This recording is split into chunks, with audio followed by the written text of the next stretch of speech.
আমরা যদি হই রাজাকার আমেরিকাতে বাড়ি কার, আমরা যদি হই রাজাকার কানাডাতে বাড়ি কার, আমরা যদি হই রাজাকার কোটি টাকার গাড়ি কার, আমরা যদি হই রাজাকার বড় বড় রেসর্ট কার, আমরা যদি হই রাজাকার সুইচ ব্যাংকের টাকা কার, আমরা যদি হই রাজাকার লন্ডনে লেখাপড়া ছেলে মেয়ে কার। নাটক কম করো প্রিয়। 8 মিনিটের বক্তব্য যে লিখিত ছিল তা মনের মতো ছিল না, সেটা তোমার অভিনয় দেখলেই বোঝা যায় প্রিয়। নারী মায়ের জাত, আর মা সন্তানের ভালো মন্দ আগে থেকেই বুঝতে পারে।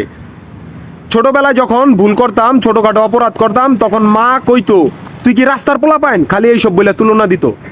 তখন ছোট ছিলাম, বুঝি নাই, তবে এখন বুঝতাছি যে রাস্তার পোলা পাইন কাগো কইতো। আমাদের দেশে পুরুষ 3 প্রকার, পুরুষ, মহাপুরুষ আর কাপুরুষ। আর কাপুরুষের প্রধান বৈশিষ্ট্য হচ্ছে মা বোনের উপরে হাত তোলা। মালে আসেন, আপনার দাদা ব্যাংকে টাকা রাখছে 1 লাখ, এখন বাপ চাচা ভাই বোন আছে 6 জন, তাদের ঘরে নাতিপুতি আছে 24 জন।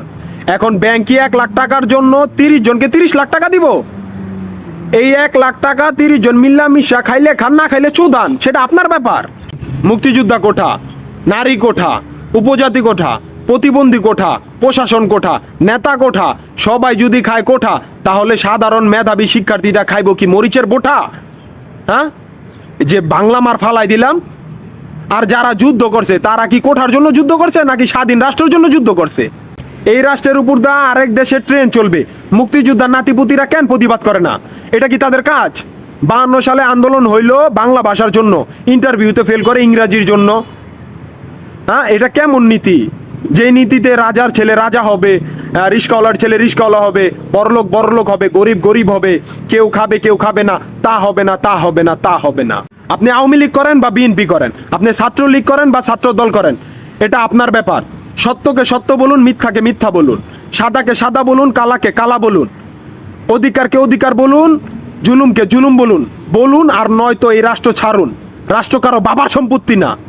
মনে রাখবেন, যতই করুন হাসিনা আর খালেদা, হাসরের ময়দানে ইয়ানবসি করা লাগবো, যার যার হিসাব তার তার। আবু জাহেল, নমরুদ, ফেরাউনদের বিদায় দুনিয়া ফুলের মালা দিয়া হয় নাই। আর ব্যারিস্টার সুমন, সাকিব আল হাসান, মাশরাফি, ফারাজ কারিম চৌধুরী, RS ফাহিম, রাফসান্দা ছোট ভাই, তৌহিদ আফ্রিদি, তাহসান ও বউ ব্যবসায়ী, বড় বড় সেলিব্রিটি, মানবতার ফেরিওয়ালার আত্মার মাগফিরাত কামনা করি। আজ তারা বেঁচে থাকলে এই দিন দেখতে হতো না। ওকে মামি অরাং।